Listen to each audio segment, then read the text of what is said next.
ईद को चांद दिहाड़े वाली गल तो ना करें क्योंकि वल्ले ईद है और चंद घंटे रह गए और इस ईद को मंडी के रेट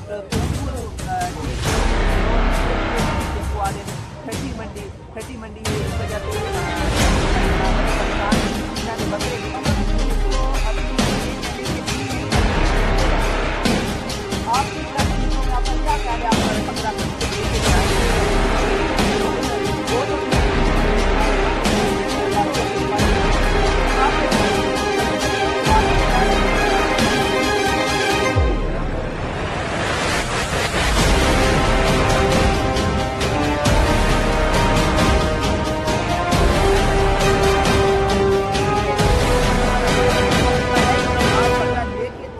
और जाके कुर्बानी इंशाअल्लाह